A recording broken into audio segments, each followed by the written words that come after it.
2 ওভারে পাকিস্তানের দরকার 29 রান। এমন কঠিন পরিস্থিতিতে জ্বলে ওঠেন ফাহিম আশরাফ। তার ঝড়ো ব্যাটে 19তম ওভারেই আসে 24 রান। নেদারল্যান্ডসের বিপক্ষে ম্যাচের নিয়ন্ত্রণ নেয় পাকিস্তান।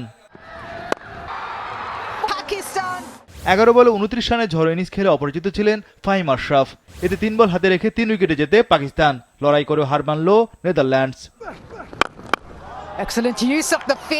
অথচ 148 রানের টার্গেটে নেমে মারমুখী ব্যাটিং শুরু পাকিস্তানের। সাইম আইয়ুব ও সাহিবজাদা ফারহান দুজনেই হাত খুলে ব্যাট চালান। তবে সাইমের ইনিংস বেশি দূর যায়নি। সাইম আইয়ুব 13 বলে 24 রানে আউট। অধিনায়ক সালমান আগা 8 বলে 12 রানে বিদায় নেন। পাওয়ার প্লের 6 ওভারে পাকিস্তান তুলে 2 উইকেটে 61 রান। ওপেনার সাহিবজাদা বাবরকে নিয়ে চড়াও হন। 10 ওভার শেষে পাকিস্তানের সংগ্রহ 2 উইকেটে 90 রান। বাকি 10 ওভারে দরকার 58 রান। ওপেনার সাহিবজাদা 50 দ্বার প্রান্তে। 12তম ওভারে জোড়া উইকেট হারিয়ে বিপদে পড়ে পাকিস্তান। সাহিবজাদা ফারহান 31 বলে 47 রানে আউট। ওসমান খান আউট শূন্যতে। একটু পরে বাবর আজম বিদায় নেন 15 রানে। ডাচদের বিপক্ষে ব্যাটিং বিপর্যয়ে পড়ে পাকিস্তান। মোহাম্মদ নওয়াজ 6 রানে ও শাদাব খান 8 রানে আউট। 114 রানে 7 উইকেট হারিয়ে পাকিস্তান চাপে পড়ে।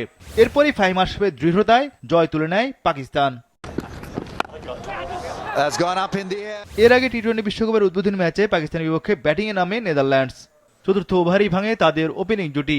ম্যাক্সওয়েল 7 বলে 5 রানে আউট।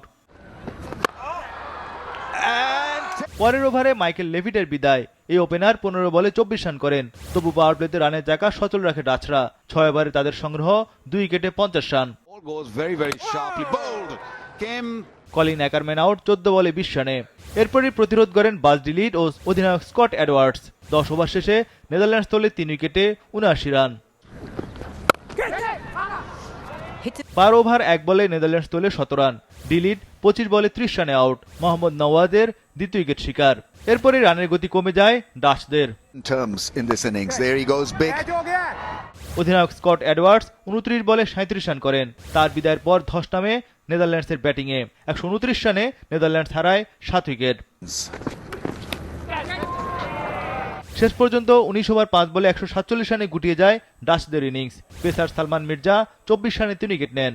নওয়াজ, আবরার ও সাইম নেন 2টি করে উইকেট।